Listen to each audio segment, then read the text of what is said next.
أعوذ بالله من الشيطان الرجيم. بسم الله الرحمن الرحيم. الرحمن علم القرآن خلق الإنسان علمه البيان. அளவிலா அருளாளனும் நிகரிலா பேரன்புடையவனுமாகிய எல்லாம் வல்ல அல்லாஹுவின் திருப்பெயரால் ஆரம்பம் செய்கின்றேன்.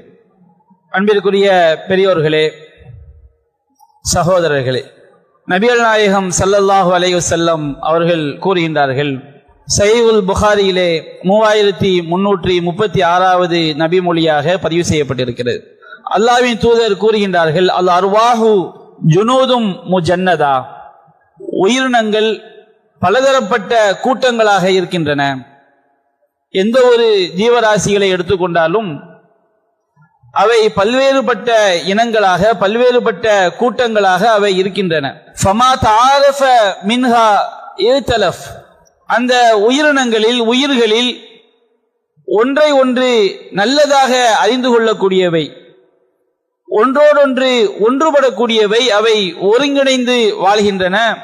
வமா தனாக்கர மின்ஹா இஹ்தலஃப், அந்த உயிரினங்களில் ஒன்றை ஒன்று எதிர்க்கக்கூடியவை, அவை பிரிந்து வாழ்கின்றன என்று நபிகள் நாயகம் ஸல்லல்லாஹு அலைஹி வஸல்லம் அவர்கள் குறிப்பிடுகின்றார்கள். இந்த உலகம் அல்லாஹ்வின் தூதர் ஸல்லல்லாஹு அலைஹி வஸல்லம் அவர்கள் சொன்ன அடிப்படையில் தான் சென்று கொண்டிருப்பதையும் நாம் பார்க்கிறோம். காட்டில் வாழக்கூடிய உயிரினங்களை எடுத்துக்கொள்ளுங்கள், பிற உயிர்களை அடித்து சாப்பிடக்கூடியவை, சிங்கம், புலி போன்றவை எல்லாம் அவை ஒரு கூட்டமாக வாழ்கின்றன. அதுபோன்று அவற்றுக்கு எதிராக உள்ள உயிரினங்கள், இவைகளால் பாதிக்கப்படக்கூடிய உயிரினங்கள், அவை ஒரு கூட்டமாக வாழ்கின்றன. இவ்வாறு உயிரினங்களுக்குள் எவை ஒன்றுக்கொன்று ஒன்றுபடக்கூடியவையாக இருக்கிறதோ அவைகள் ஒன்றோடொன்று இணைந்து வாழ்வதை நாம் இந்த உலகத்திலே பல்வேறு ஜீவராசிகளிலும் மனிதர்களிலும் நாம் பார்க்க முடிகிறது.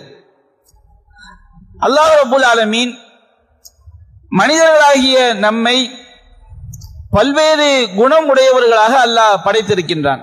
ஒவ்வொரு மனிதனும் தனக்கு ஒத்த குணமுடையவர்களோடு அவன் இணைந்து கொள்கின்றான். கணவன் மனைவியாக இருந்தாலும் இருவரும் இணைந்த குணமுடையவர்களாக இருக்கும் பொழுதுதான் வாழ்க்கை சீராக செல்லும். இல்லை என்றால் அவர்கள் நிம்மதியான வாழ்க்கையை பெற முடியாது. அதுபோன்றுதான் ஒவ்வொரு மனிதனுடைய வாழ்விலும் அவனுடைய செயல்பாடுகளிலும் மிக முக்கிய பங்கு வகிக்கக்கூடியது அவனுடைய நண்பர்கள், நட்பு. பெரியவர்கள் முதல் குழந்தைகள் வரை அனைவருமே தங்களுக்கு தோழர்களாக, நெருங்கிய நண்பர்களாக யாரோடாவது இணைந்து வாழ்வதை நாம் சமூகத்தில் பார்க்கிறோம். நம்முடைய இஸ்லாமிய மார்க்கத்துடைய பார்வையில் இந்த நட்பு என்பது நம்முடைய மறுமை வெற்றியை தீர்மானிக்கக்கூடிய மிக அடிப்படையான அம்சங்களில் ஒன்று. எப்படி ஒருவனுடைய வாழ்க்கை துணைவி அவனுக்கு ஒன்று மறுமை வெற்றிக்கு துணையாக இருப்பாள் அல்லது தோல்விக்கு துணையாக இருப்பாள், அதுபோன்று அவன் யாரோடு நட்பு கொள்கிறான், யாரை தன்னோடு இணைத்துக் கொள்கிறான், அவனுக்கு அறிவுரை சொல்லக்கூடியவர்கள் யார் யாராக இருக்கிறார்கள் என்பதை பொறுத்து அவனுடைய இந்த உலக வெற்றியும் மறுமை வெற்றியும் தீர்மானிக்கப்படுகிறது. நபிகள் நாயகம் ஸல்லல்லாஹு அலைஹி வஸல்லம் அவர்கள் மிக அற்புதமாக நமக்கு இதை தெளிவுபடுத்தினார்கள். முஸ்னத் அஹ்மதிலே பதிவு செய்யப்பட்டிருக்கிறது. அல்லாஹ்வின் தூதர் கூறுகின்றார்கள், அல் மர்வு அலா தீனி ஹலீலிஹி, ஒவ்வொரு மனிதனும் தன்னுடைய நண்பனின் கொள்கையில் அவன் இருக்கின்றான். நபிகள் நாயகம் ஸல்லல்லாஹு அலைஹி வஸல்லம் அவர்கள் நாம் இந்த உலகத்திலே எந்த கொள்கையில், எந்த பாதையில், எவ்வாறு நாம் பயணிக்கின்றோம் என்பதை அற்புதமாக சொல்கின்றார்கள். ஒவ்வொரு மனிதனும் தன்னுடைய நண்பனுடைய மார்க்கத்தில், தன் நண்பனுடைய கொள்கையில் அவன் இருக்கின்றான். ஃபல் யன்துர் அஹதுக்கும் மையுஹாலில், உங்களில் ஒவ்வொருவரும் நீங்கள் யாரோடு நட்பு பாராட்டுகிறீர்கள், உங்களுடைய நண்பராக யாரை எடுத்துக் கொண்டிருக்கிறீர்கள் என்பதை நன்றாக சிந்தித்துக் கொள்ளுங்கள், உற்று பார்த்துக் கொள்ளுங்கள் என்று நபிகள் நாயகம் ஸல்லல்லாஹு அலைஹி வஸல்லம் அவர்கள் நமக்கு மிக அற்புதமாக குறிப்பிடுகின்றார்கள். ஒருவனுடைய கொள்கையை, ஒருவனுடைய முடிவை தீர்மானிப்பதில் மிக முக்கிய பங்கு அவனுடைய நண்பர்களுக்கு இருக்கிறது என்பதை நபிகள் நாயகம் ஸல்லல்லாஹு அலைஹி வஸல்லம் அற்புதமாக அடிப்படையாக நமக்கு போதிக்கின்றார்கள். நாம் யாரோடு நட்பு பாராட்டுகின்றோமோ அவர் சரியான கொள்கையில் இருந்தால் அந்த தாக்கம் நம்மில் ஏற்படும். நாம் யாரோடு நட்பு பாராட்டுகின்றோமோ அவர் தவறான கொள்கையில் இருந்தால் அதனுடைய தாக்கம் கண்டிப்பாக நம்மில் ஏற்படும் என்பதைத்தான் நபிகள் நாயகம் ஸல்லல்லாஹு அலைஹி வஸல்லம் இந்த செய்தியின் மூலம் நமக்கு அடிப்படையாக போதிக்கின்றார்கள். சஹீஹுல் புகாரியிலே பார்க்கின்றோம், ஒரு நபி தோழர் நபிகள் நாயகம் ஸல்லல்லாஹு அலைஹி வஸல்லம் அவரிடம் வந்து கேட்கின்றார், அல்லாஹ்வின் தூதரே மத்தஸ்ஸா, கியாமத் நாள் எப்பொழுது ஏற்படும் என்று கேட்கின்றார். அப்ப நபிகள் நாயகம் ஸல்லல்லாஹு அலைஹி வஸல்லம் அவர்கள் பெரும்பாலும் கியாமத் நாள் எப்பொழுது ஏற்படும் என்று கேட்டால் அதை யாரும் அறிய முடியாது என்று இருந்தாலும் இது போன்ற கேள்வி பல்வேறு சந்தர்ப்பங்களில் கேட்கப்படும் போதெல்லாம் நபிகள் நாயகம் ஸல்லல்லாஹு அலைஹி வஸல்லம் அவர்கள் அதற்குரிய பதிலை சொல்லவில்லை. நாம் 4-5 நபிமொழிகளில் பார்க்கிறோம். அப்போ கியாமத் நாள் எப்பொழுது ஏற்படும் என்று கேட்டவுடன் நபிகள் நாயகம் சொன்னார்கள், ஃபமா யத்தலஹா, அதற்காக நீ என்ன தயார் செய்து வைத்திருக்கின்றாய்? கியாமத் நாள் எப்பொழுது ஏற்படும் என்று கேட்கின்றாய் அல்லவா, அதற்காக நீ தயாரித்து வைத்திருப்பது என்ன? அப்ப நபி தோழர் சொல்கின்றார், ஹுப்பல்லாஹி வ ரசூலிஹி, நான் அல்லாஹ்வையும் அல்லாஹ்வுடைய தூதரையும் நேசிக்கின்றேன், இதை தவிர வேறு எதுவும் நான் பெரிதாக தயாரிக்கவில்லை என்று அந்த நபி தோழர் கூறுகின்றார். அப்ப நபிகள் நாயகம் ஸல்லல்லாஹு அலைஹி வஸல்லம் அவர்கள் சொன்னார்கள், ஃபஇன்னக மஅமன் அஹ்பப்த, நீ யாரை நேசிக்கின்றாயோ அவர்களோடு நீ இருப்பாய். இந்த உலகத்திலும் சரி, சொர்க்கத்திலும் சரி, மறுமையிலும் சரி. இது ஏதோ தத்துவ வார்த்தையாக நாம் விளங்கிக் கொள்ளக் கூடாது. நாம் இந்த உலகத்திலே யாரை நேசிக்கின்றோமோ, யாரோடு நட்பு பாராட்டுகின்றோமோ அவர்களுடைய கொள்கை தாக்கங்கள் நம்மிடம் ஏற்படும். அந்த பாதையில் தான் நாம் செல்வோம். அதைத்தான் நபிகள் நாயகம் ஸல்லல்லாஹு அலைஹி வஸல்லம் அவர்கள் சொல்கின்றார்கள். இந்த செய்தியை அறிவிக்கக்கூடிய அனஸ் ரலியல்லாஹு அன்ஹு சொல்கிறார்கள், நான் இஸ்லாத்தை ஏற்றுக்கொண்ட பிறகு நபிகள் நாயகம் சொன்ன வார்த்தையிலேயே மிகவும் சந்தோஷத்தை ஏற்படுத்தக்கூடிய வார்த்தை ஃபஇன்னக மஅமன் அஹ்பப்த, நீ யாரை நேசிக்கின்றாயோ, யாரோடு நட்பு பாராட்டுகின்றாயோ அவனோடு தான் நீ இருப்பாய் என்கின்ற அந்த வார்த்தை எனக்கு நான் இஸ்லாத்தை ஏற்றுக்கொண்ட பிறகு மிகவும் சந்தோஷத்தை ஏற்படுத்திய ஒரு வார்த்தை. என்ன காரணம் சொல்கின்றார், நான் நபிகள் நாயகத்தை நேசிக்கின்றேன், அபூபக்கர் சித்திக் அவர்களை நேசிக்கின்றேன், உமர் அவர்களை நான் நேசிக்கின்றேன்.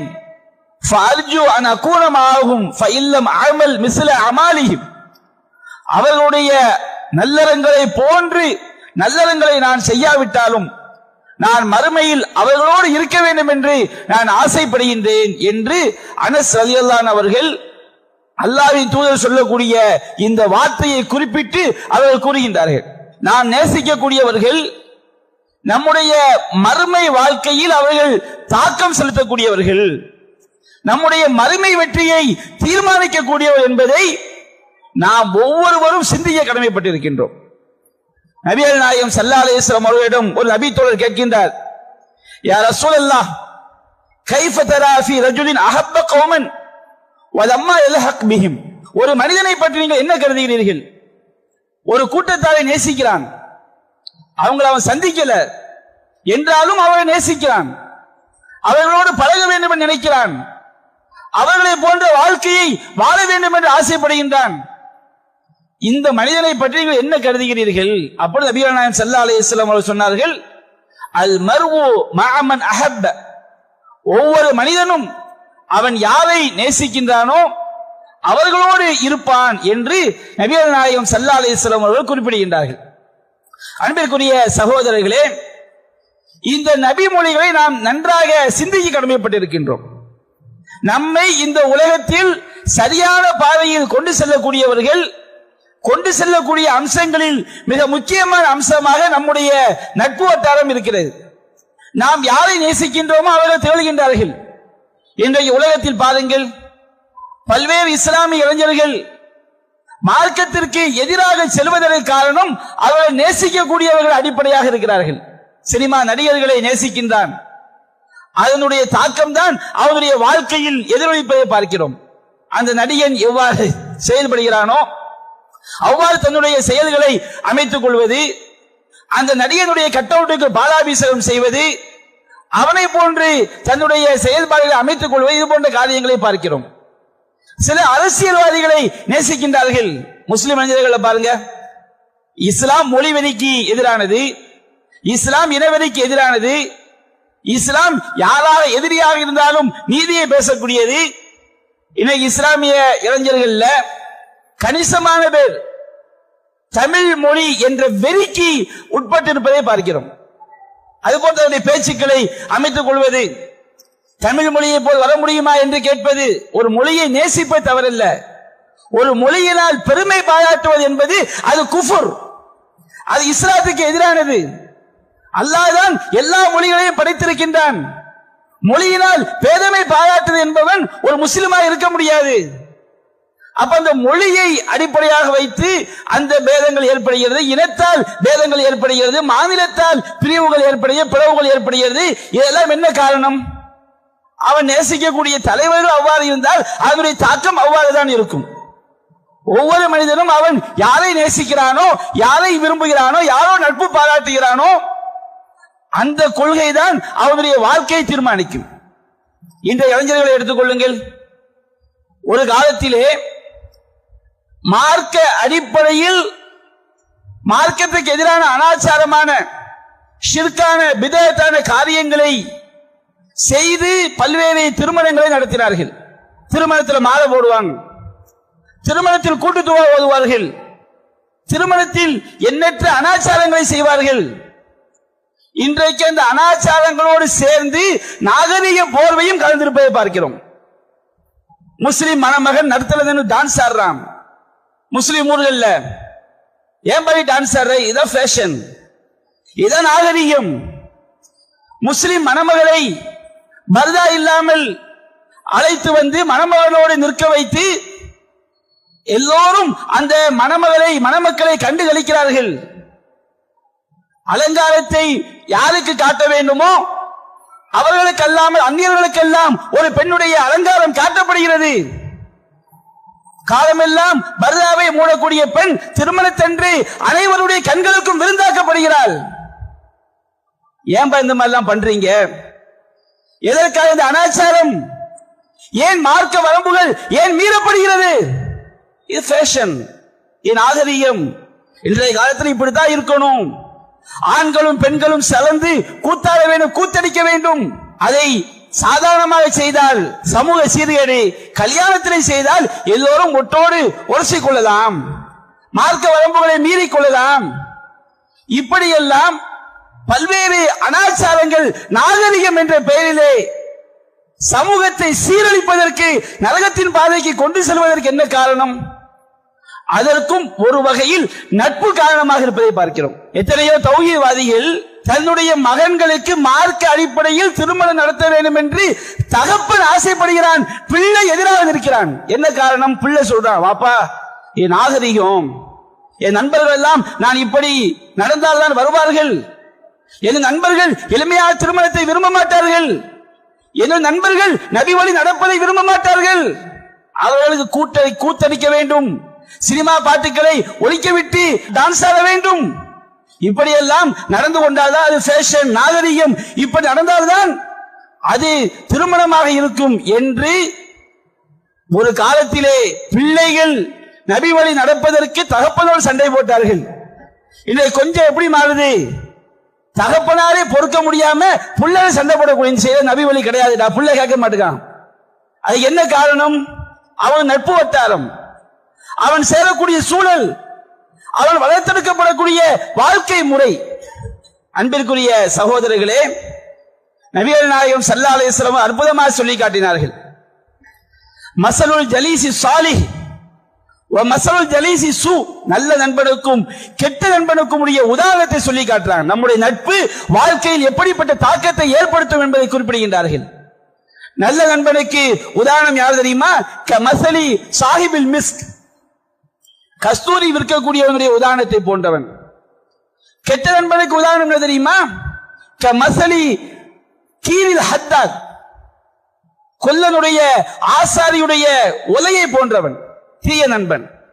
நபிகள் சொல்றாங்க, நாம கஸ்தூரி விற்கக்கூடியவரோடு இணைந்திருக்கிறோம். அந்த கஸ்தூரியை நாம் வாங்காவிட்டாலும் ஒன்று அவர் நமக்கு விலைக்கு தரலாம். சரி, விலைக்கு நாம் வாங்கவில்லை, அவரோடு அருகில் இருக்கும் பொழுது அந்த வாசனையாவது நுகர்ந்து கொள்ளலாம். இது நல்ல நண்பனுக்கு உதாரணம். நாம நல்லவர்களோடு, கொள்கை தெளிவுள்ளவர்களோடு, மார்க்கம் அறிந்தவர்களோடு நாம் நம்முடைய நட்பை பலப்படுத்திக் கொள்ளும் பொழுது அவர்கள் நமக்கு அவர்கள் சொல்லக்கூடிய மார்க்கத்தை நாம் பின்பற்றக்கூடியவர்களாக மாறலாம். அல்லது அந்த போதனைகள் நாம் வழிகேட்டில் விழுந்து விடாதவாறு நம்மை தடுக்கலாம். அந்த நறுமணம் நாம் பெற்றுக் கொள்ளலாம். தீய நண்பன் எப்படிப்பட்டவன், தீயவர்கள் எப்படிப்பட்டவர்கள், தீயவர்களோடு உள்ள உறவு நம்மை எங்கு கொண்டு போய் சேர்க்கும்? நபிகள் நாயகம் ஸல்லல்லாஹு அலைஹி வஸல்லம் குறிப்பிடுகின்றார்கள், கொல்லனுடைய ஆசாரியுடைய அந்த பட்டறையை போன்று, உலைக்களத்தை போன்று. ஆசாரி கட்ட நினைச்சிடாதீங்க. உதாரணத்திற்கு நாம் அவர்கள் அங்கு சென்று அமர்ந்தால் அந்த தீ நம்முடைய ஆடையை கரித்து விடலாம், நம்முடைய மேனியை எரித்து விடலாம். கரிக்க வேண்டாம், எரிக்க வேண்டாம், அந்த வெப்பத்தையாவது நாம் உணரக்கூடிய நிலை ஏற்படும். இதுதான் தீயவர்களுக்கும் நல்ல நண்பனுக்கும் உள்ள உதாரணம். இன்றைக்கு எத்தனை நண்பர்கள் மது போதையிலே ஆட்பட்டிருக்கிறார்கள். பல இளைஞர்கள் பல முஸ்லிம் ஊர்களில் பார்க்கிறோம். வேதனைக்குரிய ஒரு நிலைமை. தலவாணி பெட்டி மாதிரி வாயிலிருந்து எடுக்கிறான். வீதியை நடந்து போனா கிடப்பதை பார்க்கிறோம். பாக்கெட் சைஸ்ல போதை பொருட்கள். இது எப்படிடா உனக்கு எங்க இருந்துடா வந்துச்சு? அவன் நண்பனிடமிருந்து வந்தது. அவன் பழகக்கூடிய நண்பர்களிடமிருந்து பல தவறான பழக்கங்கள், போதை பழக்கங்கள், பல அசிங்கமான செயல்பாடுகள், பல்வேறு மார்க்கத்துக்கு மாற்றமான காரியங்களை அடிமையாவதற்கு யார் காரணமாக இருக்கின்றார்கள்? நட்பு அடிப்படையான காரணமாக இருக்கிறதா இல்லையா? தீய நண்பர்கள், சரியான கொள்கை அடிப்படை உருவாக்கப்படாதவர்கள், இவங்க காரணமா இருக்கிறாங்க. எனக்கு உண்மையிலே பள்ளிக்கூட வாத்தியார்கள் பல பேர் மேல கடுமையான ஆத்திரம் உண்டு. என்ன ஆத்திரம்? முஸ்லீம் வாத்தியார் மேலே கடுமையான ஆத்திரம் உண்டு. யாராவது தௌஹீத் பள்ளிக்கு தொழ வந்து விட்டால், 5 வேளை தொழக்கூடியவனாக இருந்தால் இந்த வாத்தியார் அவனை கூப்பிட்டு கண்டிப்பாங்க. நீ என்ன அங்க போய் தொழ போற? நீ என்ன 5 வேளை தொழுவுற? நீட்ல எப்படி பாஸ் ஆவ? உண்மையிலே இவர்கள் வாத்தியாருக்கு ஒழுங்கா எல்லா வாத்தியாரும் சொல்லல. உண்மையில் ஆசிரியர் பொறுப்புக்கு ஒழுக்கமானவர்கள், நல்லவர்கள் வர வேண்டும். இன்றைக்கு 100க்கு 80% வாத்தியார் அயோக்கியராக இருக்கிறாங்க. பையன்கள் கூட கண்டிக்கிறான். எத்தனையோ பேர் பள்ளிவாசலோடு தொடர்பில் உள்ள இளைஞர்கள், சகோதரர்கள் நன்றாக படித்து, நன்றாக படிக்காவிட்டாலும் ஓரளவு வாழ்க்கையில் முன்னேறி வரக்கூடியவர்களாக இருக்கிறார்கள். ஆனால் இந்த வாத்தியார் கண்டித்த பிறகு பள்ளியோடு தொடர்பை முறித்துக் கொண்ட எத்தனையோ பேர் தருதலைகளாக மாறுவதற்கு ஆசிரியர்களே காரணமாக இருந்திருக்கிறாங்க. என்ன காரணம்? இவர்கள் நினைக்கிறார்கள் பள்ளிவாசலோடு தொடர்பு, மார்க்கத்தோடு தொடர்பு, நல்ல பேச்சுக்களை கேட்பது, நல்லவர்களோடு பழகுவது அவனுக்கு உலக படிப்பை குறைத்துவிடும் நினைக்கிறார். அப்படி அல்ல. அவங்க பெரிய பெரிய மாநிலத்தில் ஃபர்ஸ்ட் வராட்டாலும் அவன் குடும்பத்தை காப்பாற்றுற அளவுக்கு, பெற்றோரை காப்பாற்றக்கூடிய அளவுக்கு நல்லவனாக வந்து விடுகிறான். ஓரளவிற்கு சிறந்தவனாக மாறிவிடுகிறான். நல்ல ஒழுக்கங்களை கற்றுக்கொள்கிறான். நீ 1000 இன்ஜினியர் படிச்சு போதைக்கு அடிமையானால் உன்னுடைய படிப்பு என்ன பிரயோஜனம்?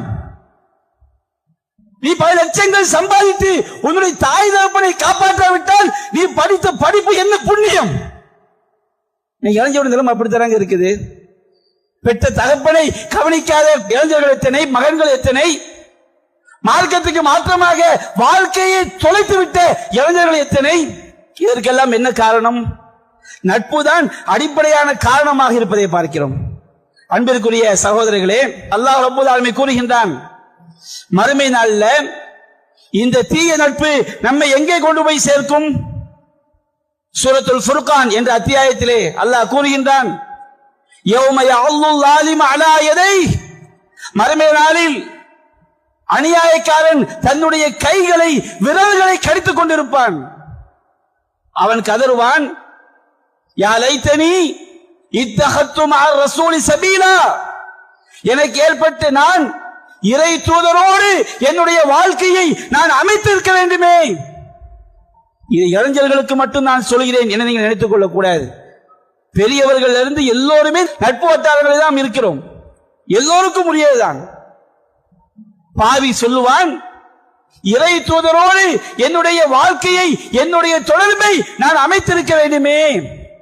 யா வைலத்தா லைத்தனி லம் அத்தஹிது ஃபுலானன் ஹலீலா, எனக்கு ஏற்பட்ட கேடே, நாசமே, இவனையெல்லாம் கண்டவனையெல்லாம் நான் நண்பனாக எடுத்திருக்க கூடாதே.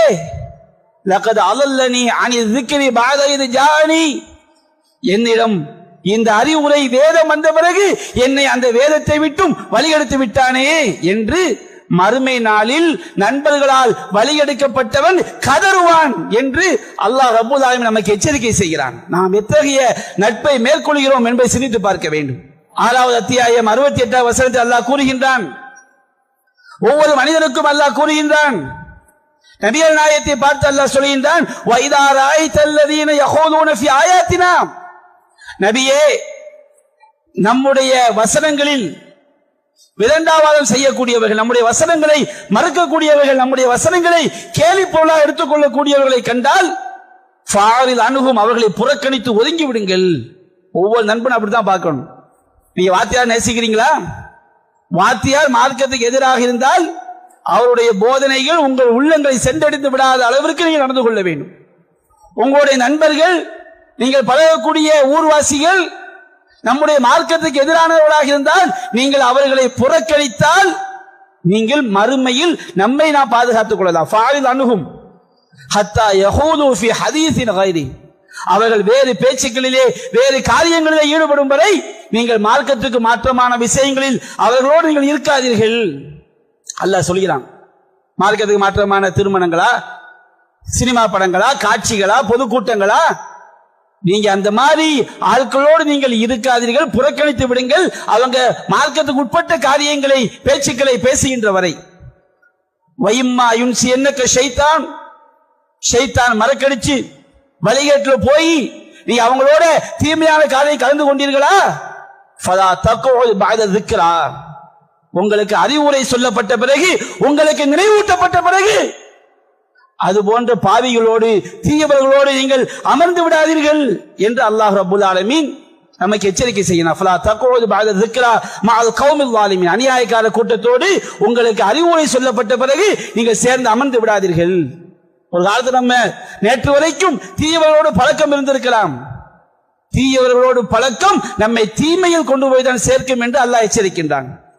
அல்லாஹ் ரப்பல் ஆலமீன் திருமறை குர்ஆனை கூறுகின்றான், அனிதா சமீதும் வகத் நஸ்ஸல அலைக்கும் ஃபில் கிதாப் அனிதா சமீதும் ஆயாத்தில்லாஹி யுக்ஃபரு பிஹா வ இஸ்தஹஸு பிஹா, அல்லாஹ்வுடைய வசனங்கள் மறக்கப்படக்கூடிய சபைகளை கண்டால், அல்லாஹ்வுடைய வசனங்கள் கேலி செய்யப்படக்கூடிய சபைகளை கண்டால், ஃபலா தக்உது மஅஹும், அவர்களோடு நீங்கள் அமர்ந்து விடாதீர்கள். ஹத்தா யஹூது ஃபீ ஹதீஸின் கைரி, அவர்கள் வேறு காரியங்களுக்கு, வேறு பேச்சுக்களில் அவர்கள் ஈடுபடும் வரை தீமையான சபைகளில், தீமையான காரியங்களில், மார்க்கத்துக்கு எதிரான காரியங்களில், மாற்றமான காரியங்களில் செய்பவர்களோடு நீங்கள் அமர்ந்து விடாதீர்கள்.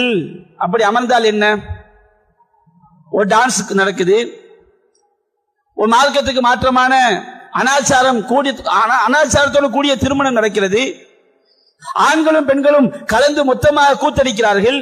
திருமணம் என்ற பெயரிலே, ரிசப்ஷன் என்ற பெயரிலே பெண்களை எல்லாம் அந்நியர்களின் கண்களுக்கு காட்டி அனாச்சாரங்கள் அரங்கேற்றப்படுகிறது. எங்க குடும்பம், எங்க அண்ணன், எங்க ஊரு, எங்க சொந்தம், எங்க கலாச்சாரம் என்று அந்த தீமையை நீங்கள் அனுசரித்து சென்றால், அந்த தீமையை நீங்கள் ஆதரித்தால் என்ன நடக்கும்?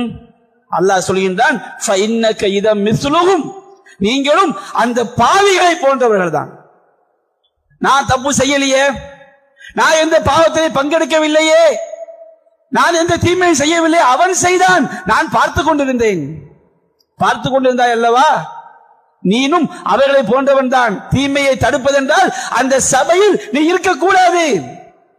இன்னல்லாஹ ஜாமிஉல் முனாஃபிகீன வல் காஃபிரீன ஃபீ ஜஹன்னம ஜமீஆ, அல்லாஹ் இந்த நயவஞ்சகர்களையும், நல்லவனை போன்று நடித்துக் கொண்டு தீமைக்கு துணையாக இருந்தானே இந்த நயவஞ்சகர்களையும், அந்த காஃபிர்களையும், பாவம் செய்த, காஃபிர் என்றால் குஃப்ரான காரியத்தை செய்தால் அவன் காஃபிர், மார்க்கத்துக்கு மாற்றமான காரியங்களை செய்தால் அந்த விஷயத்தில் இறை சட்டத்தை மறுக்கக்கூடிய காஃபிர், காஃபிர்னா மறுக்கக்கூடியவன். இந்த முனாஃபிக்கின்களையும் அந்த மறுப்பாளர்களையும் அல்லாஹ் நரகத்தில் ஒட்டுமொத்தமாக ஒன்று சேர்ப்பான். அல்லாஹ் எச்சரிக்கை செய்கிறான். அன்பிற்குரிய சகோதரர்களே, பெரியவர்களை சிந்தித்து பாருங்கள். நாம் யாரோடு பழகுகிறோம்? நம்முடைய நட்பு வட்டாரம் நம்மை சொர்க்கத்திற்கு அழைத்து செல்லக்கூடியதாக இருக்க வேண்டும். நம்முடைய நட்பு வட்டாரம் நம்மை நரகத்திற்கு அழைத்து செல்லக்கூடியதாக இருக்கக்கூடாது. அல்லாஹ் ரப்பல் ஆலமீன் சூரத்து ஸுஹ்ருஃப் என்ற அத்தியாயத்திலே 67, 68 வசனங்கள் அல்லாஹ் கூறுகின்றான். அல் அஹில்லாஹு யௌமைதின் பஅதுஹும் லிபாதின் அதுன். நண்பர்கள் எல்லாம் மறுமை நாளிலே ஒருவருக்கு ஒருவர் எதிரிகளாக இருப்பார்கள். நம்முடைய நண்பர்கள் தான் நமக்கு எதிரிகள், நம்முடைய நேசர்கள் தான் நமக்கு எதிரிகள். அல்லாஹ் சொல்லிவிட்டான். எந்த நட்பை தவிர அல்லாஹ் கூறுகின்றான், இல்லல் முத்தகீன், இறையச்சமுடையவர்களை தவிர. யா இபாதி லா ஹௌஃபுன் அலைக்குமுல் யௌம், அந்த இறையச்சமுடைய நண்பர்களுக்கு சொல்லப்படும், என்னுடைய அடியார்களே, இந்த மறுமை நாளில் உங்களுக்கு எந்த பயமும் இல்லை. வலா அன்தும் தஹ்ஸனூன், நீங்கள் கவலைப்படவும் மாட்டீர்கள். அன்பிற்குரிய சகோதரர்களே, நம்முடைய மார்க்கத்துக்கு உட்பட்ட காரியங்களை யார் செய்கிறார்களோ, எவர்கள் மார்க்க அடிப்படையில் சுன்னாவை நிலைநாட்ட வேண்டும் என்று ஆசைப்படுகிறார்களோ, எவர்கள் அல்லாஹ்வும் அல்லாஹ்வுடைய தூதரும் சொன்ன வழியில் நடக்கிறார்களோ, அவர்களோடு உங்களுடைய நட்பை நீங்கள் பலப்படுத்திக் கொள்ளுங்கள். நாம் நம்மை பலப்படுத்திக் கொள்ள வேண்டும். இந்த நட்பு உலகத்திலும் காப்பாற்றும், மறுமையிலும் காப்பாற்றும். நாம் நம்பிக்கை துரோகத்தை சந்திக்க மாட்டோம், நாம் கேட்டை சந்திக்க மாட்டோம். நம்முடைய குடும்பத்தை நம்முடைய மரணத்திற்கு பிறகும் அந்த நட்பு சரியான பாதையில் கொண்டு செல்லும் என்பதை நாம் விளங்கிக் கொள்ள வேண்டும். எனவே நாம் இந்த உலகத்தில் நாம் யாரோடு பழகுகிறோம், யாரை நண்பர்களாக தேர்ந்தெடுக்கின்றோம் என்பதை ஒவ்வொரு சிறுவர் முதல் பெரியவர் வரை ஒவ்வொருவரும் நாம் சிந்திக்க கடமைப்பட்டிருக்கிறோம். தீய நட்புகளாக இருந்தால் நம்மால் அவர்களை மாற்ற முடியும் என்றால் நட்பை தொடருங்கள். உங்களால் அவர்களில் எந்த தாக்கத்தையும் செலுத்த முடியாது, அவர்களால் நீங்கள் வழிகட்டு விடுவேன் என்று சொன்னால் உங்கள் மறுமையை பாதுகாத்துக் கொள்ள, நம்மை நாம் பாதுகாத்துக் கொள்ள நாம் அந்த நட்பை துறக்க வேண்டும், உடைக்க வேண்டும், முறிக்க வேண்டும். இல்லை என்றால் நட்பே நம்மை நரகத்தில் கொண்டு போய் சேர்த்து விடும் என்பதை நாம் மனதில் பதிய வைத்துக் கொள்ள வேண்டும். அல்லாஹ் ரப்பல் ஆலமீன் இறைவனுக்காக நன்மையான காரியங்களில் ஒருவருக்கு உதவி செய்யக்கூடிய நன்மக்களை நமக்கு நண்பர்களாக ஆக்கி தர அருள் புரிய வேண்டும் என்று பிரார்த்தித்தவனாக என்னுடைய உரையை நிறைவு செய்கின்றேன். வாஹிரு தஅவானா அல்ஹம்துலில்லாஹி ரப்பில் ஆலமீன். அஸ்ஸலாமு அலைக்கும் வரஹ்மத்துல்லாஹி வபரகாத்துஹு.